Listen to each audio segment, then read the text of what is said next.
رابطہ قبر والے سے کرنے کا طریقہ کیا ہے؟ امریکہ نہیں کر سکتا، لیکن سائی وال کا مسلمان کر سکتا ہے۔ سرکار طریقہ بتا کے گئے، اور اس حدیث کی سند پر ابن قیم جو ابن تیمیہ کے شاگرد، کتاب الروح کے اندر انہوں نے کہا اس حدیث پر کوئی اعتراض نہ کرے اس کی سند پر۔ کیوں؟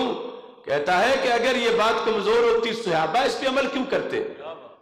کہ ہمارے آقا صلی اللہ علیہ وسلم ارشاد فرماتے ہیں اذا مات احدکم، جب تم میں سے کوئی فوت ہو جائے، جنازہ ہو جائے، تدفین ہو جائے، پھر فرما فَلْيَقُمْ أَحَدُكُمْ عَلَى رَأْسِ قَبْرِهِ، ایک تم میں سے اس کی قبر کے سرانے کھڑا ہو جائے، کہ سر کی طرف کھڑا ہونا ہے، تدفین کے بعد کھڑا ہونا ہے، مٹی ڈال دی گئی ہے، پھر فرمایا اس قبر والے کا نام لے کے اسے بلانا ہے، اور نام لے کے ایسے نہیں بلانا سنگل، ساتھ اس کی امی کا نام بھی لینا ہے۔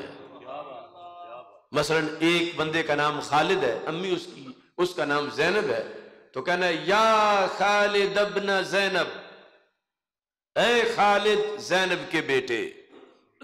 سرکار فرماتے ہیں جب تم پہلی بار بلاؤ گے یسمع ولا یجیب، سن تو لے گا مگر جواب نہیں دے گا۔ دوبارہ کہو یا خالد ابن زینب، سرکار فرماتے ہیں یستوی جالسا، اب قبر میں سیدھا ہو کے بیٹھ جائے گا۔ تیسری بار کہو یا خالد ابن زینب، سرکار فرماتے ہیں اب بول بھی پڑے گا، لیکن سنائی ہمیں نہیں دے گا۔ وہ جو چارپائی پہ لیٹا تھا تو نہیں سنائی دیا، اب تو قبر میں ہے، لیکن ہمیں اپنے کانوں کے سننے پہ اتنا یقین نہیں جتنا سرکار کے کانوں پہ یقین ہے۔ اب وہ بولتا ہے تو کہتا کیا ہے؟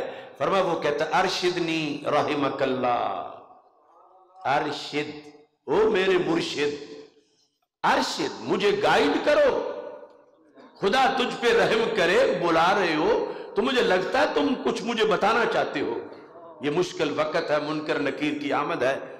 یعنی وہ قبر میں جا کے بھی پچھلوں کو دعا دے رہا ہے۔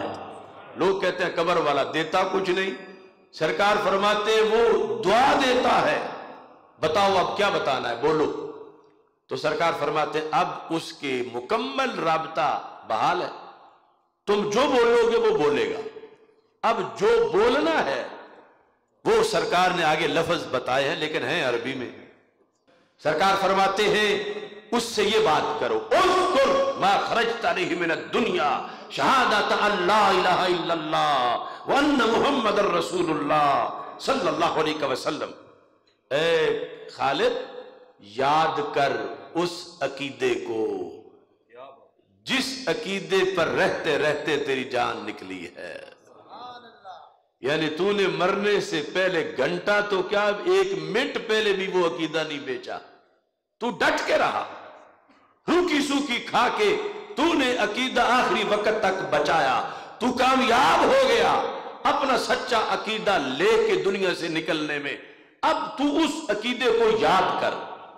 پھر کیسے یاد کر؟ سرکار نے فرمایا اسے یہ کہو کہ تو نے ساری زندگی اللہ کو وحدہ لا شریک مانا، تو نے ساری زندگی حضرت محمد مصطفیٰ صلی اللہ علیہ وسلم کو آخری نبی اور آخری رسول مانا، تو نے قرآن کو امام مانا، تو نے اسلام کو دین مانا۔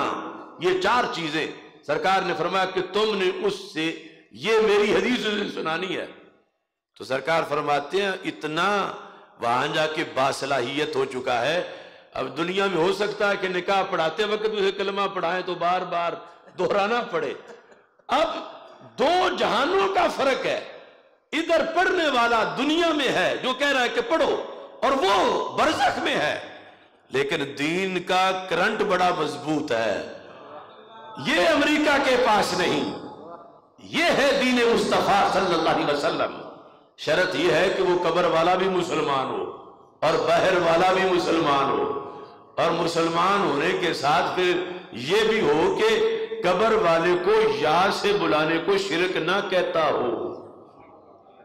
ورنہ تو یہ کہ اسے بخشواتا خود ہی نکاح توڑوا بیٹھے کہ اس نے شرکیہ جملہ بول دیا.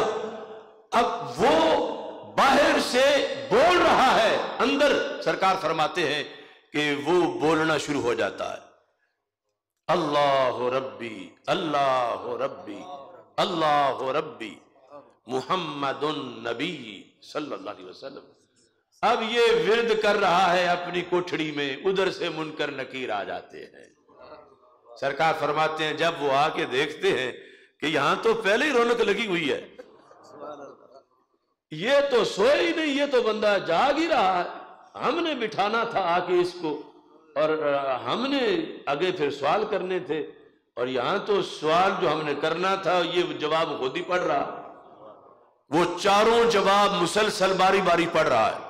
تو سرکار فرماتے ہیں کہ فرشتے پھر رب سے رابطہ کرتا، رب اس کا کیا کرنا ہے، کہ اس کا بھی امتحان کیسے ہوگا، یہ تو چپ ہی نہیں کر رہا. یعنی ہم پوچھیں تب جب یہ کوئی وقفہ کرے. تو سرکار فرماتے ہیں، اللہ فرماتا ہے کہ اس سے پوچھنے کی ضرورت نہیں، بس اس کی قبر میں جنت کا دروازہ کھول دو. اس مقام پر صحابہ نے پھر سوال کیا. پہلے جب یہ بات آئی تھی کہ بلانا یا سے ہے اور بلانا قبر والے کو ہے، تو اگر یہ آج والا دین ہوتا نا جو کچھ لوگوں نے بنایا ہوا ہے، جو مسجدوں کے محرابوں سے بھی یا کاٹتے رہتے ہیں سرکار کے نام سے کہ شرک ہو جائے گا، اگر اس طرح کی کوئی صورتحال وہاں ہوتی تو صحابہ کہتے یا رسول اللہ صلی اللہ علیہ وسلم طریقہ تو بڑی قیمتی آپ نے بتایا ہے، لیکن یہ جو یا کے ساتھ بلانا ہے تو اس میں تو شرک ہو جائے گا. یعنی جن کے دین میں یا رسول اللہ صلی اللہ علیہ وسلم یا غوث کہنے سے نکاح ٹوٹ جاتا ہو، انہیں اگر یہ بات ہوتی تو صحابہ پہلے یہ مسئلہ حل کرواتے کہ ہم کہیں تو صحیح لیکن یا رسول اللہ جو کچھ ہم نے آپ سے پڑھا ہے اس میں تو یہ شرک ہے کہ جو قبر کا ہے بے جان ہے جسے یہ پتھر اور بت کہہ رہے ہیں، ہم اسے آواز دیتے پھرے اے خالد جس کی ہڈیاں ہیں. لیکن صحابہ نے یہ سوال نہیں کیا کیونکہ انہیں سرکار نے یہ والی توحید پڑھائی نہیں تھی کہ یا کہنا ناجائز ہو جاتا ہو. اس نبی کو یا رسول اللہ کہنا اس کا عالم کیا ہوگا جس کی امت میں 15ویں صدی کے رامے کو بھی قبر پہ کھڑے ہو کر یا رحمہ کہہ سکتے ہیں. صحابہ نے یہ نہیں سوال اٹھایا، اگلا اٹھا دیا کہ یا رسول اللہ صلی اللہ علیہ وسلم، لیکن یہ جو آپ نے فرمایا ہے کہ اس کی امی کا نام لینا ہے ساتھ، شرط پوری نہ ہو سکے تو پھر کیا کریں. یعنی سرکار کو کتنا پسند ہے کہ ناگا نہیں ہونا چاہیے، یہ کام ہونا ضرور چاہیے. وہاں مشکل وقت ہے، منکر نکیر کی آمد ہے، پیچھے سے تم پوچھنے جاؤ، ادھر سے امتحان ہو جائے، جو کچھ ہونا ہے ہو جائے، تو مجھے یہ منظور نہیں.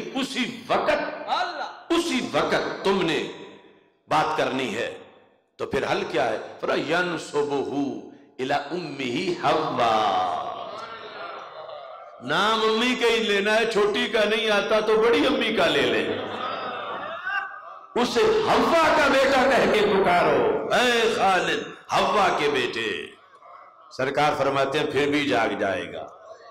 یہ ہے دین، اور یہ اتنی بڑی سہولت کروڑوں امریکہ ایک قبر کے لیے بھی نہ کر سکے، اور یہاں ہر مومن ہر قبر کے لیے کوٹا لیے ہوئے ہے. سرکار کی سنت کو اگر سامنے رکھے، شرائط پائی جائیں کہ اگلا قابل دعا ہو کہ اس کے لیے دعا کرنا جائز ہو، تو یہ کتنا، یعنی یہ اولین ہی سال ثواب ہے. اور افسوس سے آج متروک ہے، حالانکہ اس پہ کون سی مشقت ہے، صرف چند لفظ ہی ہے. ہاں مشکل بڑا ہے، کیونکہ اگر عقیدہ اجازت نہ دے تو پھر کیسے کوئی کرے.